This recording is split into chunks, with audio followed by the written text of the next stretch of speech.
Hello friends, welcome to the channel the truth of Sanatan. जय माता दी। आज हम बात करने वाले हैं एज प्रोमिस्ड अपने टॉपिक पे, जिसमें रहने वाली है वो 5 फेमस चौपाइयां जिससे आपको मोटिवेशन मिले। इसी टॉपिक के अंदर आज हम एक श्लोक लेके आए हैं जिसमें पूरी रामायण है, प्लस आज हम बात करेंगे उस कंट्रोवर्सी के बारे में जो कि राम सेतु के ऊपर है।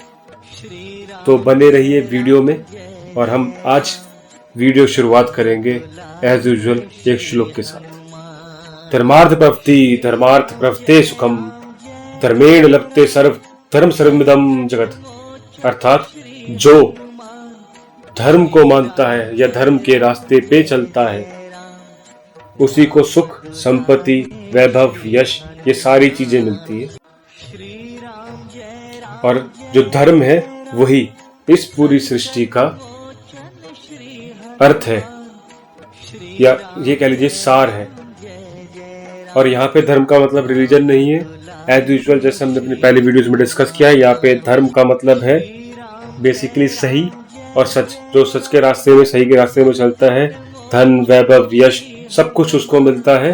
और यही जो सही और सच है, यही पूरी की पूरी सृष्टि का सार है। तो आगे बढ़ते हैं। आज हम स्टार्ट करेंगे कि रामायण के बारे में थोड़ा सा जान लेते हैं। आज से 7 से 8,000 साल पुराना ये काव्य है जो महर्षि वाल्मीकि ने लिखा है। वाल्मीकि जी के बारे में हम आगे बात करेंगे। इसके 300 संस्करण हैं जो अभी अवेलेबल है। कई लोग इसे मिथ बोलते हैं, पौराणिक कथा, लेकिन बेसिकली अगर देखा जाए सनातन के हिसाब से तो ये हमारी हिस्ट्री है जो हमें पढ़नी चाहिए। और ऑल ओवर वर्ल्ड के अंदर जो सबसे ज्यादा पढ़ने वाली किताब है गीता के बाद, वो रामायण है। सो आगे बढ़ते हुए उस श्लोक के बारे में जो मैंने आपको पहले बताया था, जिसके अंदर पूरी रामायण एक श्लोक में लिखी हुई है, वो श्लोक आपकी स्क्रीन पे इस टाइम पे वो श्लोक इस तरह से है। अधो राम तपोवंदी गमनम हत्व मृगम कांचनम वेदहि हरणम जटायु मरणम सुग्रीव संभाषणम वाली निर्ग्रहणम समुद्र तरणम लंकापुरी धनम पश्चात रावण कुंभकर्णम हननम एतहि रामायणम इति एक श्लोकी रामायण संपूर्णम। अर्थात राम जी जंगल में गए, हिरण के पीछे गए, उस टाइम पे सीता जी का हरण हुआ, जटायु को मारा गया, उसके बाद सुग्रीव से मिला गया और प्लानिंग की गई और फिर बाली को मारा गया। उसके बाद लंका के किनारे पहुंचा गया, लंका को जलाया गया, उसके बाद रावण कुंभकर्ण को मारा गया और सीता जी को छुड़ाया गया। और यही पूरी रामायण यहाँ पर समाप्त होती है। So this is one श्लोक which describe whole Ramayan in single shot. So this is it. अब इसी के साथ हम स्टार्ट करेंगे वो 5 चौपाइयां जो आपको मोटिवेशन देती है। और पहली चौपाई है, होइए सोई जो राम रचि राखा को करी तर्क बढ़ावे साखा। इट मीन्स होता वही है जो राम जी ने ऑलरेडी लिखा हुआ है, हमारे कुछ करने से वो बदल नहीं सकता। इसका ये मतलब नहीं है कि आप कुछ करेंगे ही नहीं। इसका ये मतलब होता है कि आप जो करने वाले हैं या जो आप करेंगे, जो भी आप करेंगे उसका ऑलरेडी डिसाइडेड है कि उसका फल क्या होने वाला है। अगर आप सही करेंगे तो अच्छा और गलत करेंगे तो बुरा। इसका ये मतलब होता है। तो इसको मतलब गलत तरीके से ना लें, बिल्कुल सही तरीके से लें। कोई फर्क नहीं पड़ता कि आप किस तरीके से किस चीज को सोचते हैं, क्योंकि होगा वही जो आपके कर्म डिसाइड करते हैं कि आपको क्या मिलने वाला है। आप गलत करेंगे तो गलत मिलेगा, सही करेंगे तो सही मिलेगा। जैसे कबीरदास जी ने कहा है कि बोइए पेड़ बबूल का तो आम कहाँ से हुई। अगर पेड़ ही बबूल का बोया है तो आम नहीं मिल सकते।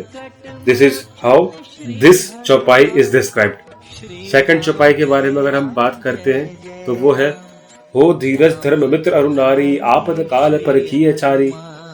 अर्थात बुरे समय में ये 4 चीजें हमेशा परखी जाती है, धैर्य, मित्र, पत्नी और धर्म।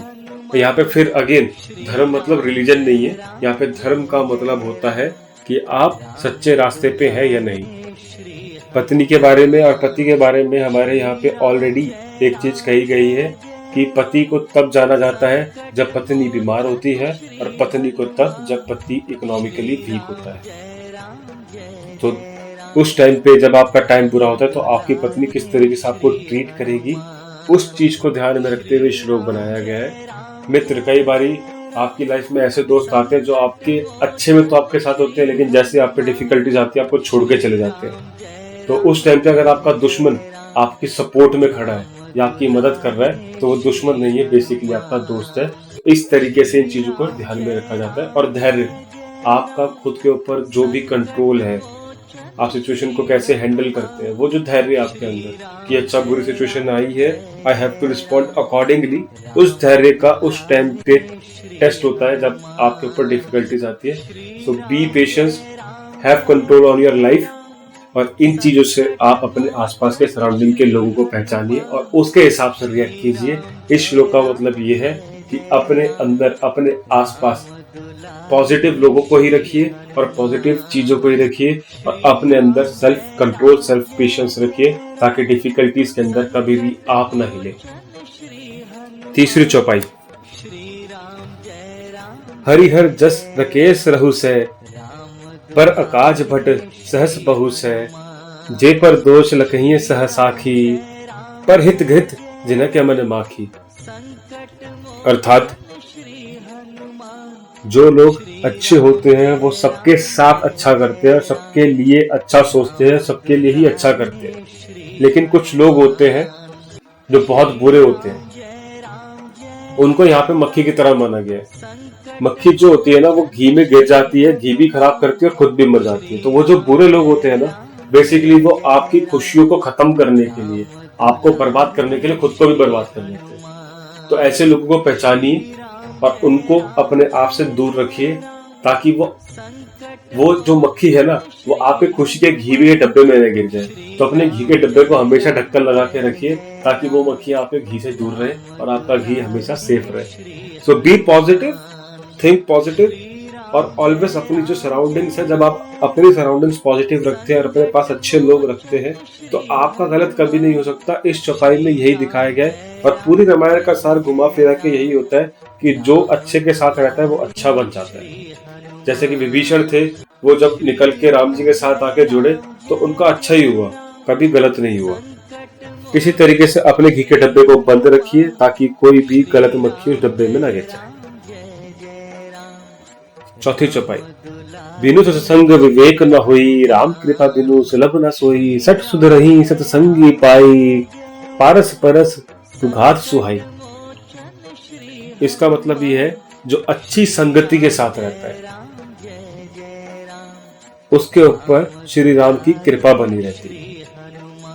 मतलब जो सही लोगों के साथ रहता है, जिसके आसपास की सराउंडिंग सही है, जो आपके गलत करने पर आपको बोलते हैं कि नहीं आप गलत कर रहे हैं, आप इसको सही कीजिए, ऐसी संगति में जो रहता है, अगेन वही चीज रिपीट हुई है इस चौपाई के अंदर, that surround yourself with positive peoples, remove your negative thoughts, और फिर आप देखेंगे कि आप कितने पॉजिटिव हैं। आपके आसपास सब कुछ ऑटोमेटिक सही होने लगता है, सब कुछ सही हो जाता है, सब खुशमयी हो जाता है, सब ऐसा लगता है कि वाह, हाँ ऐसी लाइफ होनी चाहिए। तो इसलिए कहा जाता है कि अपने आप को सही रखिए, क्योंकि पारस जो होता है, पारस का जो पत्थर होता है, उस पर अगर सोना भी लग जाता है वो सोना ही बन जाता है। तो अगर आपके पास पारस जैसे दोस्त, पारस जैसे सत्संगति है, सत्संग है, तो वो आप जब उनसे मिलेंगे ना तो आप खुद भी सोना ही बनेंगे, चाहे आप जैसा मर्जी में हुआ हो। So be with positive peoples and always be positive. Last चौपाई जो आपको अलग तरीके से मोटिवेशन देती है वो ये है, विनय न मानत जल्दी झड़प, गए 3 दिन बीती, बोले राम सकोप तब, भय बिनु होए न प्रीति। इस श्लोक के अलग अलग मीनिंग्स निकालते हैं लोग, लेकिन इस श्लोक का जो बेसिक मीनिंग है वो यही है कि अगर आप ताकतवर नहीं है तो आप किसी को क्षमा नहीं कर सकते और कोई आपकी मानेगा नहीं। अपने आप को इतना स्ट्रॉन्ग कीजिए, इतना ताकतवर बनाइए, but be positive also. Negative होके नहीं, पॉजिटिव होके अपने आप को इतना स्ट्रॉन्ग बना लीजिए कि जब भी नेगेटिव कोई आपको देखे तो वो खुद ही आपसे दूर हो जाए कि इसके पास जाऊंगा तो पॉजिटिव हो जाऊंगा। जिस दिन आप खुद को इतना पॉजिटिव कर लेंगे, इतना स्ट्रॉन्ग बना लेंगे कि नेगेटिविटी आपसे दूर भागने लगे, और वो आपसे डरने लगे, वो आपके पैर छूने लगे, तो आपको कुछ करने की कभी जरूरत ही नहीं पड़ेगी। आपके सिर्फ देखने मात्र से आपकी सारी सराउंडिंग्स जो है वो ऑटोमेटिक पॉजिटिव और क्लियर हो जाएंगी। श्री राम जी ने 3 दिन तक समुद्र की पूजा करी कि वो मान जाए, लेकिन जैसे ही श्री राम जी ने, जो उनका पॉजिटिव पॉइंट था कि उनको शस्त्र चलाना आता है, जैसे ही उन्होंने शस्त्र उठाया, समुद्र को पता था कि अब मेरी मृत्यु तय है। तो जो भी आपकी क्वालिटीज है, जब आप उनको इम्प्रूव करते हैं और उनके अंदर आप शिक्षित होते हैं और प्रबल होते हैं, तो जैसे ही आप उन अपनी पॉजिटिव चीजों पे जाते हैं, तो आसपास के लोग डरने लगते हैं कि अब ये हमें तोड़ेगा। तो इसलिए अपनी जो क्वालिटीज है उनको और इम्प्रूव कीजिए और तरीके से निखारिए, ताकि आप उस पॉइंट पे पहुंचे जहां से आपको कोई हिला ना सके। ये थी वो 5 चौपाइयां जिनके बारे में आज हमने डिस्कस किया, जो आपको ये सिखाती है कि आपको पॉजिटिव रहना है और आपको हमेशा संतुलित रहना है। अब हम बात करेंगे वाल्मीकि जी की स्टोरी के बारे में। वाल्मीकि जी की स्टोरी, हम उस स्टोरी के बारे में बात करें जहां से वाल्मीकि जी का निर्माण होने वाला है। उनकी और भी पहले की स्टोरी से हम उन पर डिस्कस नहीं करेंगे। हम स्टार्ट करेंगे जब वो रत्नाकर डाकू थे।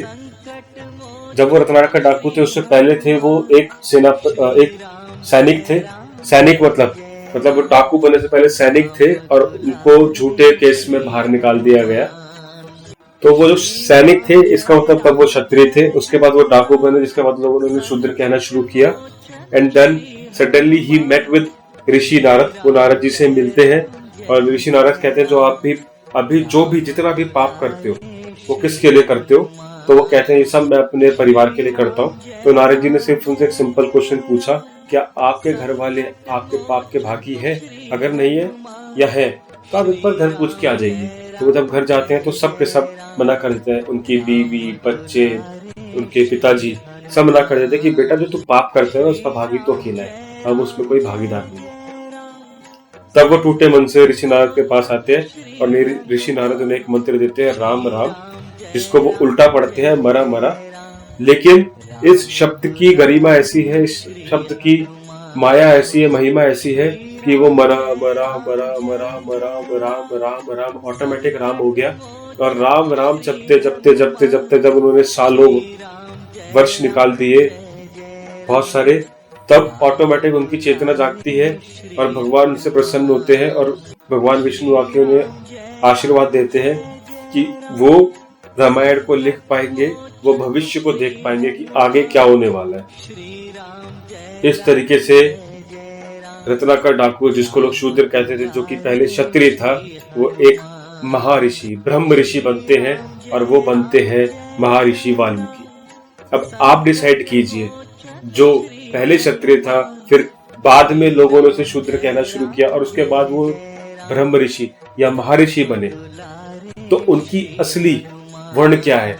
क्योंकि पहले तो जातियां होती ही नहीं थी, तो वो कौन से वर्ण में आते हैं, ये आपको डिसाइड करना है। क्यों जो लोग उनको फॉलो करते हैं, या जिनके नाम से, वाल्मीकि के नाम से जो वर्ण जाना जाता है, क्यों लोग उनको SC ST में काउंट करते हैं? उसके पीछे क्या रीजन था, क्या लॉजिक था?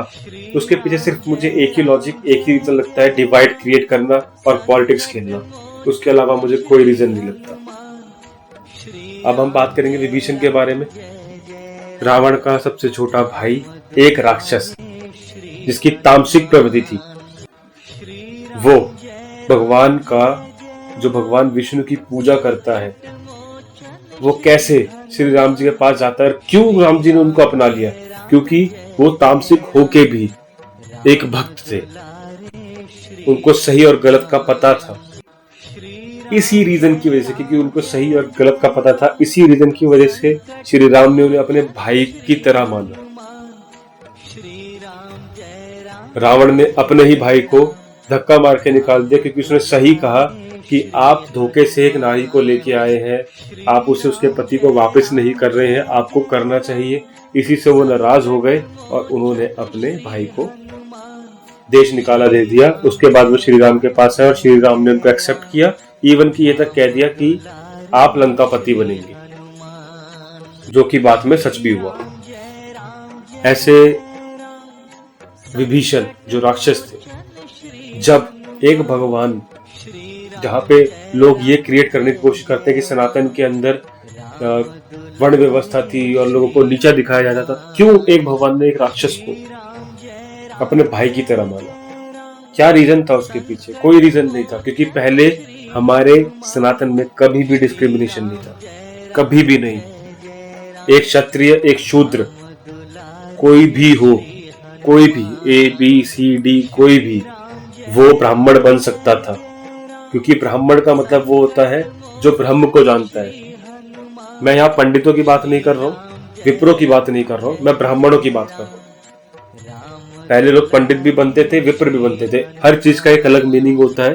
तो आप प्लीज पहले डिसाइड कीजिए कि आप उस मीनिंग को जानते हैं कि नहीं जानते। विप्र अलग होते हैं, पंडित अलग होते हैं, कर्मकांडी पंडित अलग होते हैं, और उसके बाद ब्राह्मण अलग होते हैं। ब्राह्मण वो होते हैं जो ब्रह्म को जानते हैं। So there are lots of things which we can discuss further. इसके बाद हम बात करने वाले हैं अब माता शबरी के बारे में। माता शबरी कौन थी? माता शबरी एक राजकुमारी थी। वो जंगलों में गई और वो विष्णु जी के अवतार के आने का वेट करती रही। कई लोगों ने भिलनी का कि वो भिलनी है, वो तो पिछड़ी जाति की थी, बहुत सारे वर्ड्स बोले जाते। जी नहीं, वो राजकुमारी थी जो जंगल में आई। और उसके बाद वो राम जी का वेट करती रही, वहीं पर एक साधु की सेवा भी करती रही। और उसी आश्रम में जब वो साधु चले गए, वो आश्रम छोड़ के उसी आश्रम में रही कि मुझसे भगवान राम मिलने आएंगे। वो रोज उस रास्ते की सफाई करती थी जहाँ से राम जी ने आना था, वहां पर फूल बिछाती थी रोज। ये उनका रोज का काम था। जाती थी, बेर तोड़ के लाती थी, चक चक के बेर रखती थी कि कौन सा मीठा है, कौन सा खराब है। और जब श्री राम आते हैं तो वो चखे हुए बेर उनको खिलाती हैं। और राम जी कोई भी भेदभाव नहीं करते, नो डिस्क्रिमिनेशन एट ऑल। वो खुशी खुशी खाते हैं। तो कहाँ है डिस्क्रिमिनेशन सनातन में? क्यों बढ़ाया गया discrimination? As I always say, ये सिर्फ पॉलिटिक्स थी, गंदी राजनीति, देश को डिवाइड करने की, और उसी को आगे बढ़ाते रहे लोग। तो यही थी एक मेरे हिसाब से वजह जिस वजह से हमारे यहाँ पे डिस्क्रिमिनेशन हुआ। अब हम बहुत इंपॉर्टेंट टॉपिक के ऊपर बात करने वाले हैं, जो है राम सेतु। अभी रिसेंटली श्री सुब्रमण्यम स्वामी ने जो कोर्ट में केस डाला हुआ था हेरिटेज मॉन्यूमेंट बनाने के लिए राम सेतु को, उसके ऊपर डिस्कशन में सुप्रीम कोर्ट ने बोला है कि अभी जो डिसीजन है वो एक बारी पॉइंट ऑफ व्यू जानना चाहती है गवर्नमेंट का। अगर गवर्नमेंट हाँ करेगी तो 90% है कि सुब्रमण्यम स्वामी जी ये केस जीत जाएंगे।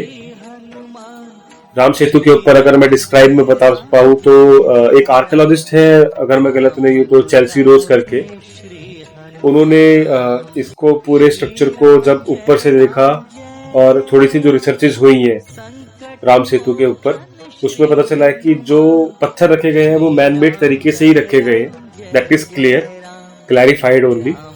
और जो वो पत्थर थे वो 7000 साल पुराने, लेकिन जो उसके साइड में सैंड बैग टाइप का बना हुआ है दैट इज 4000 ईयर अगो। सो मतलब जो उसके ऊपर सैंड जमा हुई 4 साल पुरानी सैंड है, लेकिन जो पत्थर अरेंज्ड है मैनमेड तरीके से वो 7000 साल पुराने हैं, और जो सैंड है वो 4000 साल पुरानी। तो कहीं पर कुछ ना कुछ तो है जो वो साबित करना चाह रहे हैं कि नहीं, ये सही में मैनमेड बनाया हुआ है। एक पुल जो निकला रामेश्वरम से और मन्नार आइलैंड तक श्रीलंका के जुड़ा हुआ है, ये मैनमेड पुल है। उस स्टोन की स्ट्रक्चर्स देख के वो बता पा रहे हैं, और वो 7000 ईयर्स या उससे ज्यादा ओल्ड है। तो जो हमारी संस्कृति है जिसके हिसाब से हम देखते हैं कि रामायण जो है कितनी पुरानी है, तो that also comes around between 7 to 10,000 years old. तो उसी के बीच का ये टाइम था और उसी के बीच में ये पुल क्रिएट हुआ है। तो लेट्स सी, क्योंकि अभी AIS और बहुत सारी सर्वे जो हमारे यहाँ पे ऑर्गेनाइजेशंस हैं, they are also going to survey on it. और इतना सब कुछ मैंने आपको बता दिया, लेकिन राम सेतु की स्टोरी ना बताऊं तो ये भी एक गलत बात हो जाएगी हमारे टॉपिक के साथ। तो जो राम सेतु है उसकी जो स्टोरी है वो बहुत अच्छी स्टोरी है कि भगवान राम रामेश्वरम पहुंचते हैं और उसके बाद उन्हें लंका जाना था। तो वो विभीषण से पूछते हैं कि बताओ किस तरीके से पार किया जाए। तो विभीषण कहते हैं कि आपको पहले समुद्र की पूजा करनी चाहिए और समुद्र से रास्ता मांगना चाहिए। तो भगवान श्री राम 3 दिन तक समुद्र की पूजा करते हैं, लेकिन समुद्र नहीं आते और वो कोई रास्ता नहीं बताते। तो भगवान बहुत गुस्से में आ जाते हैं, तो वो अपना धनुष उठाते हैं और बोलते हैं आज मैं समुद्र को सुखा दूंगा, लेकिन अब मैं लंका जरूर पहुंचूंगा। तो वो अपना जो बाण है वो जैसे ही धनुष पे चढ़ाते हैं तो समुद्र बाहर निकल के आते हैं और बोलते हैं कि मैं मूर्ख, मैं अज्ञानी, मैं आपके प्रताप को नहीं जानता, लेकिन मुझे क्षमा कर दीजिए और मैं आपको रास्ता बताता हूँ। तो वो बताते हैं कि नलिन नामक 2 उनके सेना में वानर हैं जिनको पुल बनाना आता है। वो राम लिख के जो भी पत्थर डालेंगे और पुल बनाएंगे उसको मैं सपोर्ट करूंगा। उस तरीके से इस पुल का निर्माण हुआ है। बेसिकली ये जो हमारे ग्रंथों में लिखा हुआ है, और जो पत्थर है जहां तक मुझे नॉलेज है ये सब ग्रेनाइट पत्थर है। बेसिकली अगर मैं कहता हूँ लाइमस्टोन पत्थर है सारे के सारे, और ये एक साथ जुड़े हुए हैं और एक पुल की तरह बने हुए। बहुत अच्छा पुल बना हुआ है। अगर हमें पता चलता है और इसके बारे में साइंटिफिकली तो और ज्यादा मजा आएगा डिस्कस करने में। So let's wait for it and then afterwards हम इसके ऊपर एक फुल फ्लेश्ड वीडियो बनाने वाले हैं। इसी के साथ मैं आज इस वीडियो को यहीं स्टॉप करता हूं और कंक्लूजन में मैं सिर्फ इतना ही कहूंगा, कर्म फल यदा चरित कल्याणी शुभम व यदि वाय शुभम तदेव लभते भद्रे कर्ता कर्म जमात्मन। अर्थात मनुष्य जैसा भी अच्छा या बुरा कर्म करता है उसे वैसा ही फल मिलता है। कर्ता को अपने कर्म का फल अवश्य भोगना पड़ता है। आप अच्छा करो, बुरा करो या और बुरा करो, जैसा आप करोगे आपको वैसा भोगना पड़ेगा। इसी के साथ हमारा नेक्स्ट टॉपिक रहने वाला है आर्य वर्सेस द्रविडियन मिथ, जो आजकल हॉट टॉपिक है। इसके ऊपर बहुत सारी हमारी रिसर्च अवेलेबल है, तो हम बहुत जल्द उस वीडियो के साथ आने वाले हैं। थैंक यू हमें एंड तक देखने के लिए, and please don't forget to like, subscribe and share. Thank you very much.